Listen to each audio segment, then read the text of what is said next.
Hello everyone, welcome to study earning point. दोस्तों, इस video में हम पढ़ेंगे क्लास 6 के ज्योग्राफी का यानी भूगोल का चैप्टर 8 जिसका नाम है भारत, जलवायु, वनस्पति तथा वन्य प्राणी। तो ये जो चैप्टर है इस बुक का लास्ट चैप्टर होगा। इसके बाद हमारी जो बुक होगी वो कंप्लीट हो जाएगी।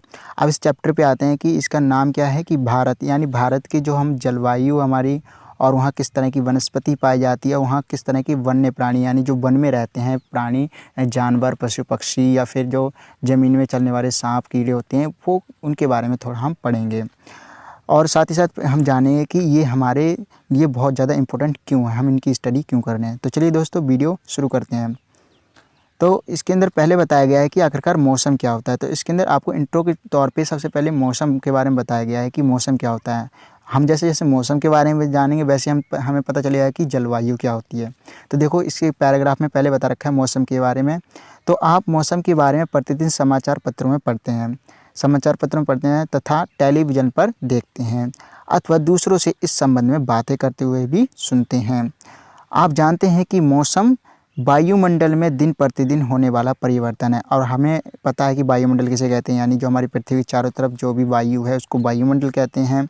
और मौसम क्या है, उस वायुमंडल में जो भी दिन प्रतिदिन मतलब कि हर रोज़ कुछ ना कुछ परिवर्तन होते रहता है, वही क्या होता है, हमारा मौसम हो जाता है।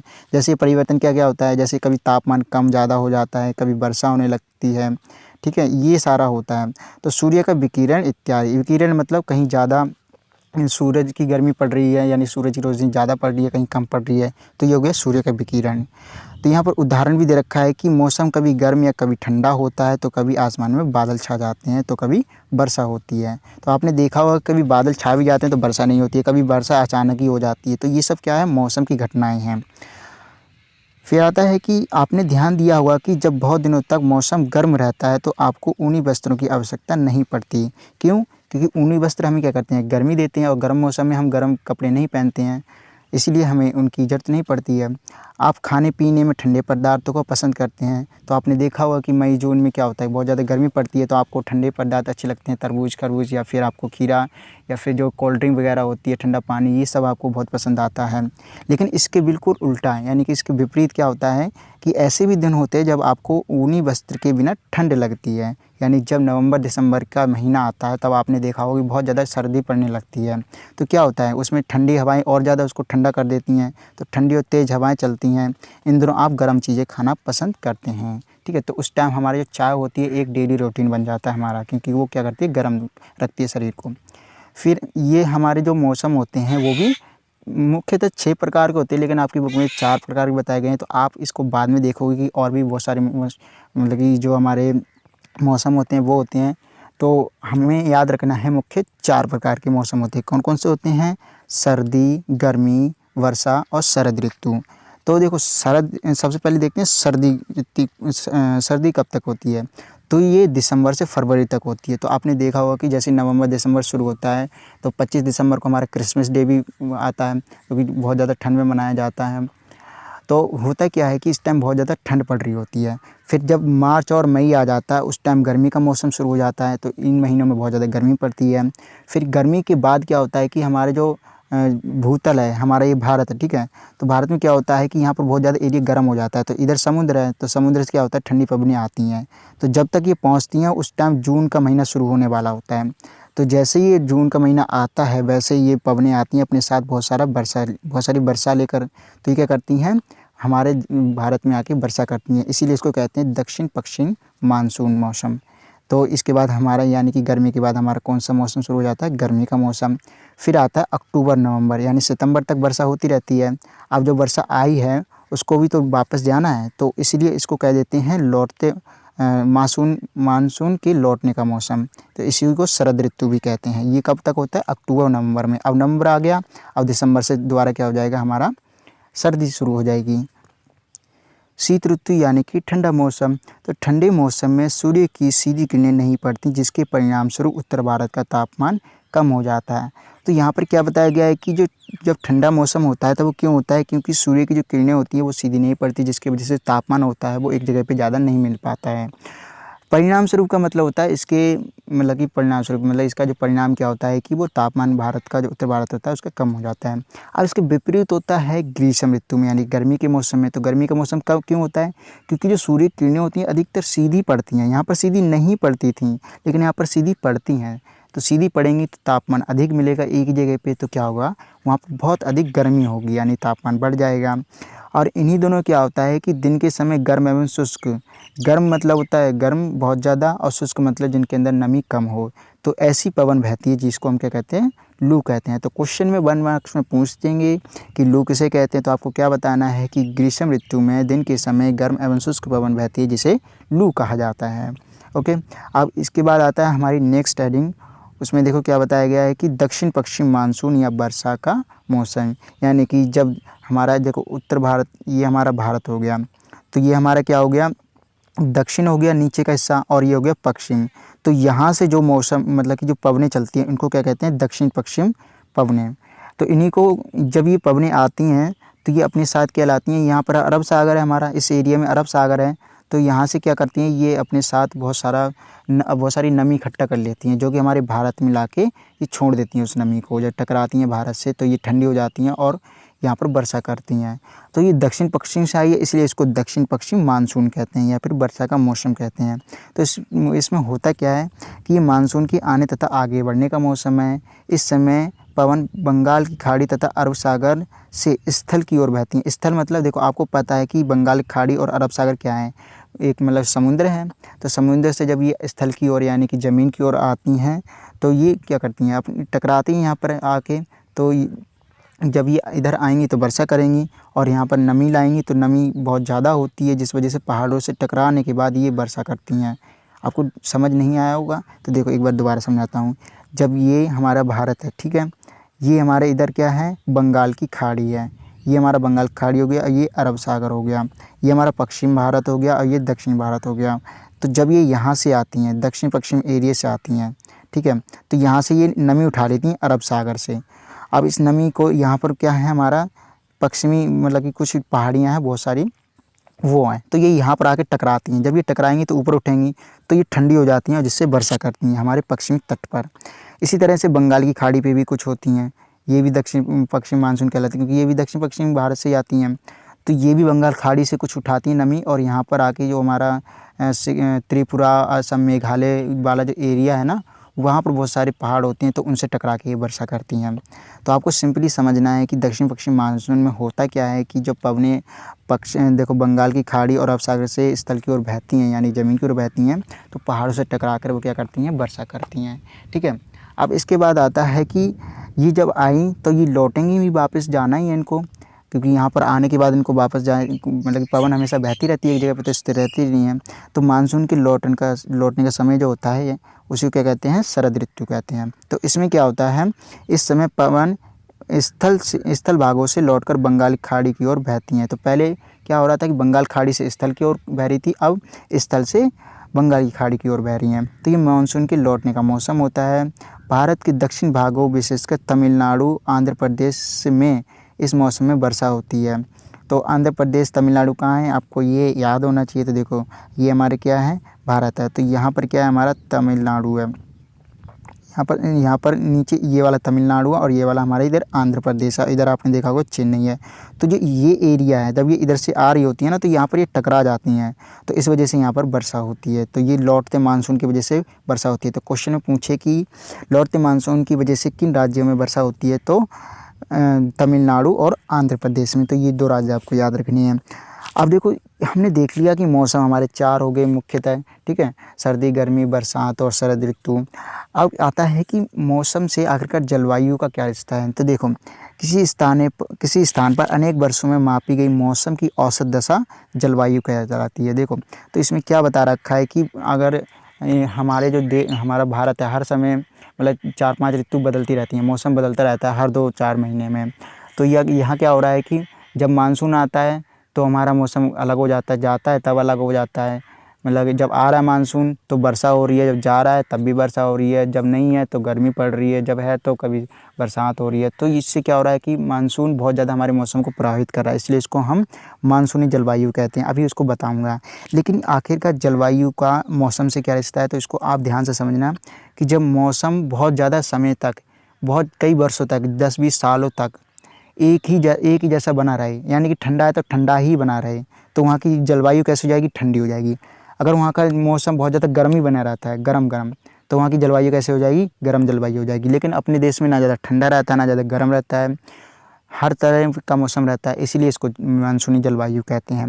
लेकिन अगर आप यूरोप के देशों को आप देखो, जैसे उत्तरी अमेरिका को देखो, इंग्लैंड को देखो, तो इंग्लैंड में अगर आप जाओगे यानी ब्रिटेन में, तो वहाँ पर ठंडी पड़ती रहती है। तो वहाँ की जलवायु कैसी है, वहाँ की सर्द मतलब कि ठंडी जलवायु है, ठीक है। इसी तरह से अगर आप जाते हो ऑस्ट्रेलिया में, या फिर आप जाते हो अफ्रीका में, तो वहाँ की जलवायु बहुत ज़्यादा गर्म जलवायु, क्योंकि वहाँ पर गर्मी बहुत ज़्यादा पड़ती है। तो जलवायु और मौसम का रिश्ता समझ आ गया कि जलवायु क्या है, कि जब बहुत ही समय तक, अनेक वर्षों तक मौसम को हम मापते हैं कि मौसम कैसा है वहाँ का, उसका एवरेज निकालते हैं, ठीक है। तो वो क्या हो जाती है, वहाँ की जलवायु निकल के आती है। ये 1-2 साल का नहीं नापते हैं, 10, 20, 30 साल का, 50 साल तक का बहुत लंबा पीरियड होता है, तब जलवायु नापी जाती है, ठीक है। तो भारत की जलवायु को मोटे तौर पर मानसूनी जलवायु कहा जाता है। और मानसून शब्द जो है अरबी भाषा के मौसम से लिया गया है, जिसका अर्थ होता है मौसम। तो मौसम सही है, क्योंकि मौसम हमारे जलवायु को बहुत ज़्यादा प्रभावित कर रहा है, इसीलिए हम इसको मानसूनी जलवायु कहते हैं।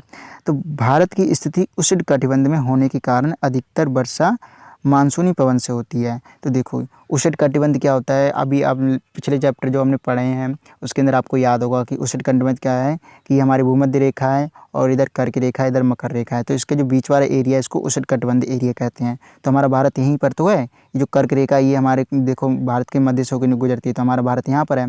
तो उष्णकटिबंध क्षेत्र जो है वहाँ पर स्थित है, इस वजह से क्या हो रहा है कि यहाँ पर जो हमारा मौसम है बहुत ज़्यादा मानसूनी पवनों से प्रभावित हो रहा है, इसलिए इसको हमने मानसूनी जलवायु बोल दिया। तो भारत में कृषि वर्षा पर निर्भर है।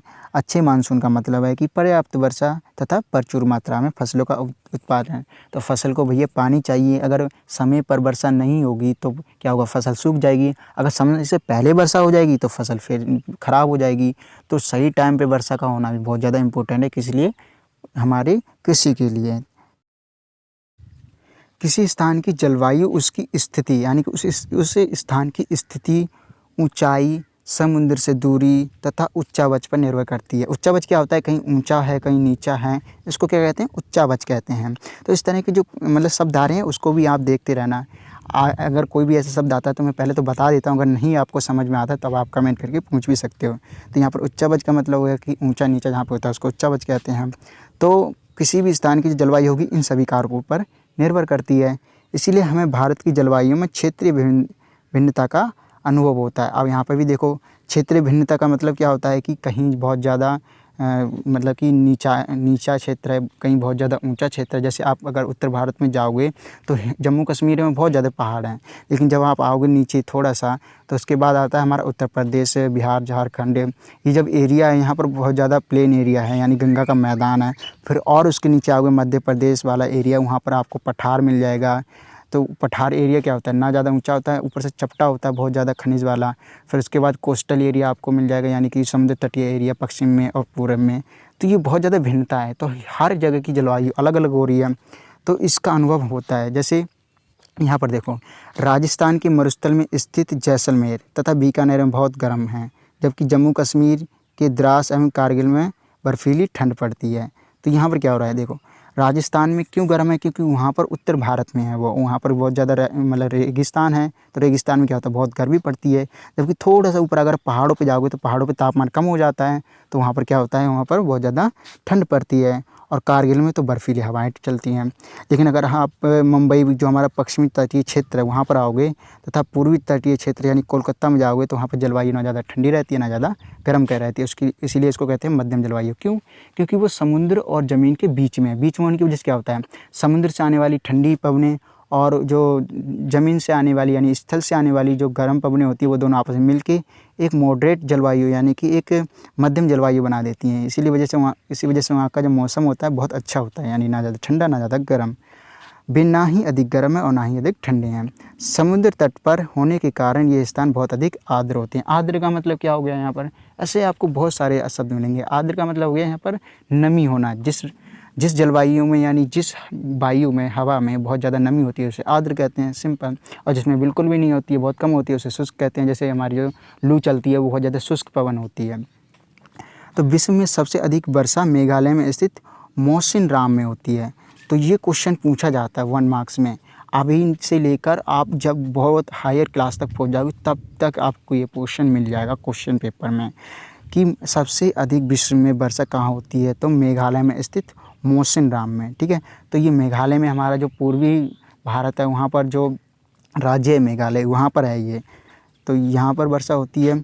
जबकि किसी वर्ष राजस्थान के जैसलमेर में वर्षा होती ही नहीं है। तो जैसलमेर में बहुत ज़्यादा गर्मी पड़ती है, जिस वजह से क्या होता है वहाँ पर जो एरिया है वो समुद्र का एरिया, वहाँ पर रेगिस्तान का एरिया, जिस वजह से वहाँ पर जो जलवायु होती है बहुत ज़्यादा गर्म होती है। और रेगिस्तानी होने की वजह से वहाँ पर बाष्प जो पानी होता है वो बहुत जल्दी सूख जाता है, जिस वजह से वहाँ पर बरसात भी नहीं होती है और वहाँ की जलवायु कैसी हो जाती है? शुष्क हो जाती है। अब देखो, हमने देख लिया जलवायु को प्रभावित करने वाले कारक कौन कौन से, स्थिति, ऊंचाई, ये सब वगैरह। और हमने देखा मौसम किसे कहते हैं, कितने टाइप के मौसम होते हैं। अब हम देखते हैं कि हमारी जो प्राकृतिक वनस्पति है उसके बारे में थोड़ा देखते हैं। प्राकृतिक वनस्पति होती क्या है? तो जब भी आप कोई टॉपिक स्टार्ट करना चाहते हो तो उसके नाम से ही आपको बहुत कुछ पता चल जाता है। तो प्राकृतिक का मतलब क्या हो गया? मतलब जो हमारी प्रकृति में पाई जाती है। प्रकृति क्या है? आप कहीं पे भी निकलते हो जहाँ पर मानव नहीं पहुँचा है तो क्या प्रकृति है? आप चारों तरफ देखो तो आप पेड़ पौधे, ये सब क्या है? प्रकृति है। तो प्रकृति में ही हम रहते हैं। तो वहाँ जो वनस्पति यानी कि जो पौधे पाए जाते हैं वो ही होगी प्राकृतिक वनस्पति। तो हम चारों तरफ विभिन्न प्रकार का पादप जीवन देखते हैं। पादप जीवन मतलब पौधे। हरे घास वाले मैदान में खेलना कितना अच्छा लगता है। कुछ पौधे छोटे होते हैं जिन्हें झाड़ी कहा जाता है। तो यहाँ से देखो, यहाँ से आपको कुछ हिंट मिलना शुरू हो गया है कि झाड़ी किसे कहते हैं। तो बहुत ही छोटे होते हैं, छोटे छोटे पौधे, तो उनको क्या कहते हैं? झाड़ी कहा जाता है। जैसे कैक्टस हो गया, फूलों वाले पौधे हो गया। तो आपने फूलों वाले पौधे अपने घर में भी लगा रखे होंगे। तो ये सारे क्या हैं? झाड़ी टाइप के पौधे होते हैं। फिर इसके अतिरिक्त बहुत लंबे वृक्ष होते हैं। उनमें से कुछ की बहुत शाखाएँ होती हैं। शाखाएँ मतलब उनमें से टहनियाँ निकली रहती है ना। जैसे एक ये हो गया पौधा, इसमें से बहुत सारी टहनियाँ निकली रहती हैं तो उनको शाखाएँ कहते हैं। तो ये होती हैं। और तथा पत्तियाँ भी होती हैं, जैसे नीम का हो गया, आम का हो गया। और कुछ वृक्ष ऐसे होते हैं जिसमें पत्तियों की मात्रा बहुत कम हुई होती है, जैसे नारियल। तो नारियल के पेड़ में आप देखोगे कि बहुत पतले से होते हैं पत्ते, ठीक है। तो घास, झाड़ियाँ, पौधे बिना मनुष्य की सहायता से उपजते हैं, उन्हें प्राकृतिक वनस्पति कहते हैं। तो जहाँ पर मानव का हस्तक्षेप हो जाता है तो उसे क्या कहते हैं? मानव निर्मित। लेकिन जहाँ पर मानव का हस्तक्षेप नहीं होता है, जो चीज़ अपने आप उगती हैं, तो क्या होगी? प्राकृतिक वनस्पति होगी। तो अगर ये बताओ कि अगर जो किसान होता है वो फसल उगाता है, गेहूँ उगाई, तो गेहूँ जो उगाए हैं पौधे, क्या वो प्राकृतिक वनस्पति हैं या फिर मानव निर्मित हैं? तो आपको आंसर क्या है कि वो मानव निर्मित है, क्योंकि वो अपने आप नहीं हुए हैं। उसको उगाने के लिए पहले उनको रोपा गया है, फिर उनमें सिंचाई की गई है, निराई की गई है, खाद डाली गई है, तब जाकर कहीं वो बड़े हुए हैं। तो इस तरह से आप देख सकते हो कि प्राकृतिक वनस्पति में क्या अंतर है, मानव निर्मित में क्या अंतर है। फिर क्या आप कभी यह नहीं सोचते कि ये एक दूसरे से किस प्रकार भिन्न है? भिन्न का मतलब क्या होता है? अलग है। किस तरह से ये एक दूसरे से डिफरेंट है? तो अलग अलग जलवायु में अलग अलग प्रकार की वनस्पति पाई जाती है। इनमें वर्षा की मात्रा सबसे महत्वपूर्ण होती है। यानी कि जहाँ वर्षा ज़्यादा होगी वहाँ अलग तरह की वनस्पति होगी, जहाँ कम होगी वहाँ अलग तरह की वनस्पति होगी। जैसे आप देखोगे कि जो राजस्थान है वहाँ पर रेगिस्तानी एरिया है, कम वर्षा होती है तो वहाँ पर जो वनस्पति होती है यानी कि जो वहाँ के पौधे होते हैं उनकी पत्तियाँ बहुत कम होती हैं, बिल्कुल कांटेदार होती हैं, ठीक है। लेकिन जहाँ बारिश बहुत ज़्यादा होती है, पहाड़ी क्षेत्र होता है, वहाँ पर बहुत ही मतलब कि बड़े बड़े पत्तों वाले पौधे होते हैं, बहुत बड़े बड़े होते हैं, काफ़ी लंबे होते हैं। शीशम वगैरह के पत्ते, नीम के पत्ते, शीशम के पेड़ और नीम के पेड़, इस तरह के बहुत बड़े बड़े पेड़ होते हैं। तो वर्षा का एक महत्वपूर्ण रोल रहता है। तो जलवायु की भिन्नता के कारण भारत में अलग अलग तरह की वनस्पति पाई जाती है। तो ये कौन कौन सी तरह की होती है, इसको तो आप इतना अभी नहीं समझोगे। आपको बस इसके अंदर ये बताया गया है कि बहुत तरह की वनस्पति होती है। जब आप नेक्स्ट क्लास में जाओगे तो इसके बारे में थोड़ा सा आपको और डिटेल में बताया जाएगा। लेकिन इससे पहले आपको यहाँ पर बताया जा रहा है कि हमें वनों की आखिरकार आवश्यकता क्यों है, भला हम वन के बारे में क्यों पढ़ रहे हैं।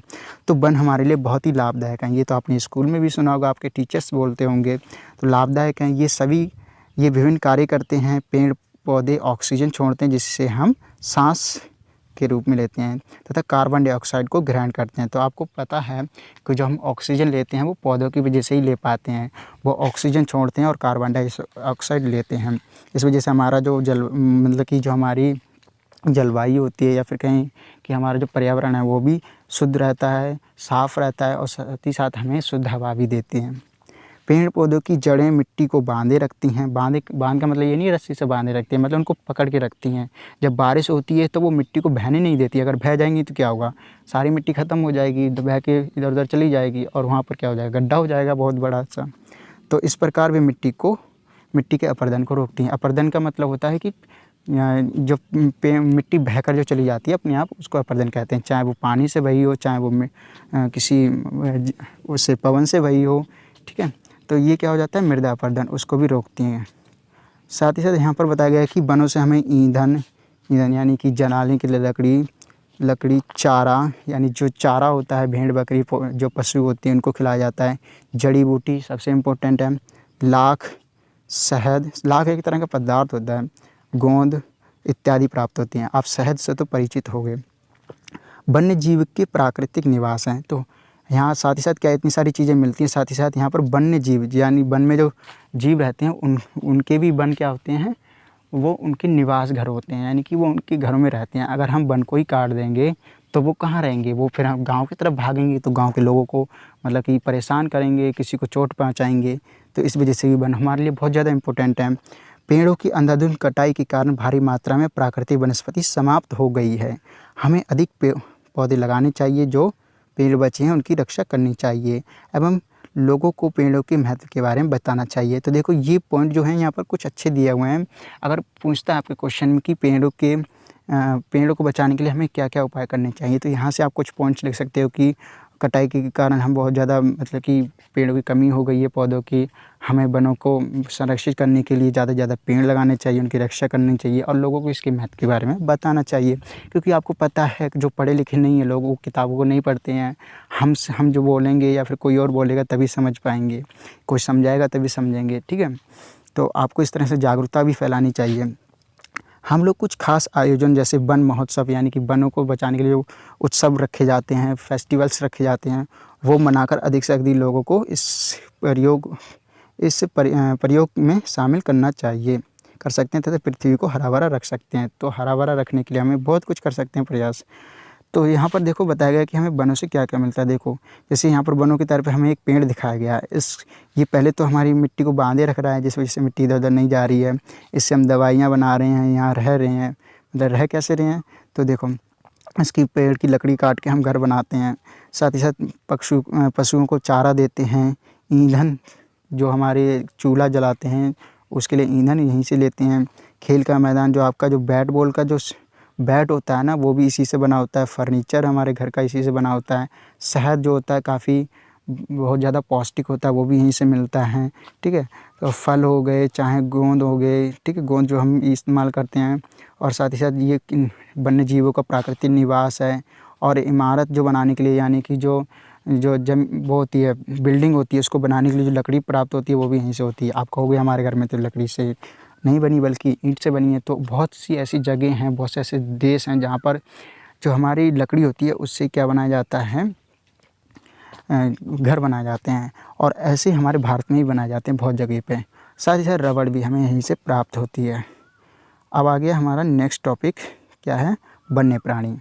तो वनों में जंतुओं की हज़ारों प्रजातियाँ तथा बड़ी संख्या में विभिन्न प्रकार के सरीसृपों, उभयचरों, पक्षियों, स्तनधारियों, कीटों तथा कृमियों का निवास होता है।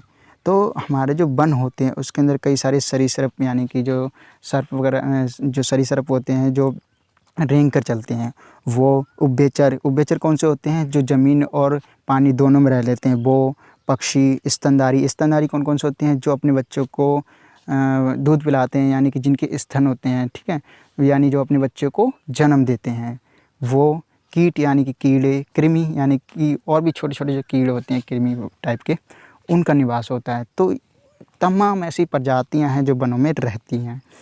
तो इस वजह से क्या होता है, वन इम्पोर्टेंट हो जाते हैं।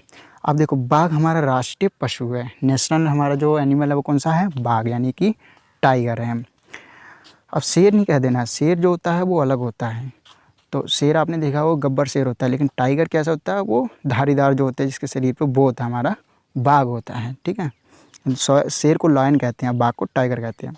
तो यह देश के विभिन्न भागों में पाया जाता है। गुजरात के गिर वन में एशियाई शेरों का निवास है। तो गिर जो वन है, ये वन का नाम है, गुजरात में एक जगह है गिर, वहाँ पर कुछ वन पाए जाते हैं।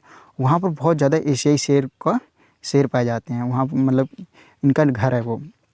हाथी तथा एक सींग वाले गैंडे असम के जंगलों में घूमते हैं। तो असम कहाँ है, हमारे जो पूर्वी भारत है वहाँ पर एक असम नाम का राज्य है। वहाँ पर जो एक सींग वाला गैंडा हो गया या हाथी हो गया, वहाँ पे बहुत ज़्यादा पाए जाते हैं। तथा हाथी केरल एवं कर्नाटक में भी मिलते हैं। अब आता है ऊँट। जो ऊँट होता है हमारे भारत के रेगिस्तान तथा जंगली गधा कक्ष के रन में पाए जाते हैं। तो कक्ष क्या है, मतलब कि कक्ष जो हमारा है गुजरात में है। गुजरात में जो गुजरात का रेगिस्तान है कक्ष, वहाँ पर है। तो वहाँ पर जो जंगली गधा और रेगिस्तान जो भारत का ऊँट है वो पाया जाता है। साथ ही साथ गुजरात के ऊपर अगर जाओगे राजस्थान, वहाँ पे भी इस तरह के जानवर मिलते हैं। जंगली बकरी, हिम तेंदुआ, हिम मतलब कि जो बर्फ़ में रहता है, भालू इत्यादि हिमालय के क्षेत्रों में पाए जाते हैं। तो देखो, हिम तेंदुआ ठंड को बर्दाश्त कर सकता है, इस वजह से क्या है, ये हिमालय क्षेत्र में पाया जाता है, क्योंकि वहाँ पर बहुत ज़्यादा ठंड रहती है। इनके अतिरिक्त बहुत सारे दूसरे जानवर जैसे बंदर, सियार, भेड़िया, नीलगाय। नीलगाय को देखो आप, सामान्य जो आपके मतलब कि विलेज एरिया होता है वहाँ पर आराम से आपको मिल जाएगा। आप गांव जाओगे तो नीलगाय आपको आसानी से देखने के लिए मिल जाएगी। भारत में पक्षियों की भी ऐसी ही प्रचुरता है। मोर हमारा राष्ट्रीय पक्षी है। भारत में पक्षी तोता, मैना, बुलबुल, कबूतर, बुलबुल तथा बत्तख इत्यादि हैं। तो देखो, ये सारे पक्षी वो हैं जो आपको सामान्यतः चारों तरफ अपने देखने के लिए मिल जाएंगे। अन्य बहुत सारे राष्ट्रीय पक्षी उद्यान हैं। पक्षी उद्यान मतलब जहाँ पर पक्षियों को रखा जाता है, जो पक्षियों को उनका प्राकृतिक निवास प्रदान करते हैं। उद्यान पक्षियों से शिकारियों से पक्षियों की रक्षा करते हैं। क्या आप अपने क्षेत्र में पाए जाने वाले 5 पक्षियों के नाम बता सकते हैं? तो बहुत सारे ऐसे पक्षी जिनके नाम आप बता सकते हैं। भारत में सांपों की सैकड़ों प्रजातियां पाई जाती हैं, उनमें कोबरा एवं क्रैत प्रमुख है। तो देखो, कोबरा आपने देखा होगा, जो नाग जिसको हम बोलते हैं, वो क्या होता है, कोबरा होता है। वनों के कटने तथा जानवरों के शिकार के कारण भारत में पाए जाने वाले वन्यजीवों की प्रजातियां तेज़ी से घट रही हैं। बहुत सी प्रजातियां तो समाप्ति भी हो चुकी हैं। उनको बचाने के लिए बहुत से नेशनल पार्क, पशु विहार तथा जीवमंडल आरक्षित बनाए गए हैं। तो देखो, हमारे देश है वहाँ पर पक्षी की जो प्रजातियाँ हैं वो कुछ तो ख़त्म हो चुकी हैं, लेकिन जो बची हुई हैं और ख़त्म होने की कगार पे, उनको बचाने के लिए जो भारत सरकार है और अंतर्राष्ट्रीय जो जितने भी संघ हैं, उन्होंने क्या करा है, इनको बचाने के लिए कुछ नेशनल पार्क, पशु विहार और जीवमंडल बनाए हैं। इनको आरक्षित क्षेत्र कहा जाता है। क्यों? क्योंकि ये पूरे के पूरे कंट्रोल होते हैं। यहाँ पर इंसानों का जाना मना होता है। जहाँ पर परमिशन होती है सिर्फ वहीं जा सकते हैं। जैसे अगर हम नेशनल पार्क की बात करें तो यहाँ पर पशु पक्षी को रखा जाता है जो ख़त्म होने के कगार पे हैं। लेकिन जो यहाँ पशु विहार होते हैं वहाँ पर सिर्फ वाइल्ड एनिमल को रखा जाता है, जो जंगली जानवर होते हैं जो ख़त्म होने की कगार पे हैं, उनको रखा जाता है। लेकिन जीवमंडल की बात करें, ये बहुत बड़ा होता है। यहाँ पर ऐसा भी क्षेत्र होता है जहाँ पर सिर्फ जानवरों को रखा जाता है। जीवमंडल में बहुत कुछ आ जाता है। यहाँ पर ज़मीन भी आ जाती है, जानवर भी आ जाते हैं, पशु पक्षी और जो ज़मीन होती है उसके जानवर भी आ जाते हैं, और जो पानी होता है उसके जानवर भी आ जाते हैं। और साथ ही साथ यहाँ पर कुछ ऐसे क्षेत्र भी होते हैं जहाँ पर जो हमारे ऐतिहासिक इमारतें होती हैं वो भी आपको इसके अंदर देखने को मिल जाएगी। इन सबको आरक्षित करा जाता है, यानी कि जो इकोसिस्टम होता है ना हमारा, उसको यहाँ पर पूरा बनाया जाता है। ये जीवमंडल बहुत बड़ा होता है। इसके अंदर कुछ एरिया होता है, वहाँ पर लिमिटेड तौर पर आपको जाने की इजाज़त होती है कि आप वहाँ सिर्फ जा सकते हो, उसके आगे नहीं जा सकते हो। इस वजह से इनको आरक्षित क्षेत्र कहा जाता है। तो सरकार ने हाथियों तथा बाघों को बचाने के लिए बाघ परियोजना एवं हस्त परियोजना जैसी परियोजनाएं शुरू की हैं। तो देखो, बाघ को बचाने के लिए कौन सी बाघ परियोजना और हाथी को बचाने के लिए कौन सी हस्ती परियोजना ये शुरू किया, क्योंकि ये बहुत ज़्यादा इनका शिकार किया जाता है। हाथी से क्या होता था, हाथी को मार के उसके हाथी दांत जो होते थे बड़े बड़े से 2, उनको काट के उनकी कई तरह की चीज़ें बनाई जाती थी, ठीक है। गहने वगैरह हो गए, मनके हो गए, ये सब बनाए जाते थे। इस वजह से इनका शिकार बहुत बढ़ गया था। बाघ को मार के क्या करा जाता था, जैसे बाघ ये है हमारा, तो इसको मार दिया और इसकी जो खाल होती है उसको उतार देते थे और अपने घर में सजावट के लिए उसको रख लेते थे। तो इस वजह से इनका शिकार बहुत ज़्यादा तेज़ी से होने लग गया था और ये ख़त्म होने की कगार पे पहुंच गए थे। अब इनको नेशनल पार्क में रखा जाता है और लोगों मतलब कि जो शिकारी होते हैं उनसे इनको बचाया जा रहा है। क्या आप भारत में कुछ पशु विहारों के नाम और उनकी मानचित्र में स्थिति बता सकते हैं? तो आप इसको मानचित्र में ढूंढ लेना। अब आता है कि आप वन्य जीवों के संरक्षण में भी अपना हाथ बटा सकते हैं। आप जानवरों के शरीर के विभिन्न अंगों जैसे हड्डी, सींग, पंख से बने पदार्थों को खरीदने से इनकार कर सकते हैं। देखो जो शिकारी शिकार क्यों करते हैं, क्योंकि उनको मार्केट मिल रहा है उनको बेचने के लिए। जब मार्केट में ख़रीदने वाला ही नहीं होगा तो वो शिकार नहीं करेंगे। यही कह रहा है कि अगर आप उन अंगों को ख़रीदोगे नहीं तो शिकारी उसको बनाएंगे क्यों, मतलब उसको बनाने के लिए जानवरों का शिकार क्यों करेंगे। तो इस तरह से भी आप जानवरों को बचा सकते हो। प्रत्येक वर्ष हम लोग अक्टूबर का जो पहला सप्ताह होता है उसमें वन्य जीव सप्ताह के रूप में मनाते हैं, ताकि वन्य जीव के निवास को संरक्षित रखने के लिए जागरूकता लाई जा सके। तो यहाँ पर देखो बहुत सारे ऐसे पेपर कटिंग हैं जहाँ पर बताया गया है कि जो हमारे जानवर हैं उनका क्या हो रहा है, कि उनको रिज़र्व किया जा रहा है, कि इनको बचाने के लिए टाइगर्स को मारा जा रहा है। इस वजह से इनको रिज़र्व करना बहुत ज़्यादा ज़रूरी है। अब कुछ प्रवासी पक्षी भी होते हैं। तो देखो यहाँ पर छोटा सा पॉइंट्स आपको बस देखना है यहाँ पर कि कुछ पक्षी पिनटेल बत्तख, कर्ल्यू, फ्लैमिंगो, ऑस्प्रे, लिटिल स्टिंग प्रत्येक वर्ष सर्दी के मौसम में हमारे देश में आते हैं। सबसे छोटी लिटिल स्टिंग, तो देखो ये लिटिल स्टिंग जो होती है बहुत ही छोटी होती है, जिसका वज़न करीब कितना है, 15 ग्राम है। देखो 100 ग्राम भी नहीं है, मतलब सिर्फ 15 ग्राम कह सकते हो। तो आर्कटिक प्रदेश से 8000 किलोमीटर की दूरी तय करके भारत आती है। तो देखो इस तरह के प्रवासी पक्षी जो होते हैं, मतलब कि जब बहुत ज़्यादा आर्कटिक क्या है, बहुत ज़्यादा ठंड वाला एरिया है, तो वहाँ बहुत ठंड पड़ने लगती है, इनकी सहन नहीं हो पाती है। तो ये ठंड से बचने के लिए हमारे देश में, हमारा जो देश है उसकी तरफ ये आने लगती हैं। तो ये इस तरह की जो पक्षी होते हैं वो भी बहुत ज़्यादा रोचक होते हैं। तो यहाँ पर आपका जो चैप्टर होता है वो होता है ख़त्म। दोस्तों अगर आपको वीडियो अच्छी लगी हो तो प्लीज़ लाइक करना, शेयर करना एंड सब्सक्राइब करके जो बेल आइकन है उसको ऑल पे सेट कर देना, ताकि आने वाली वीडियो आप तक पहले पहुँचे। Thank you.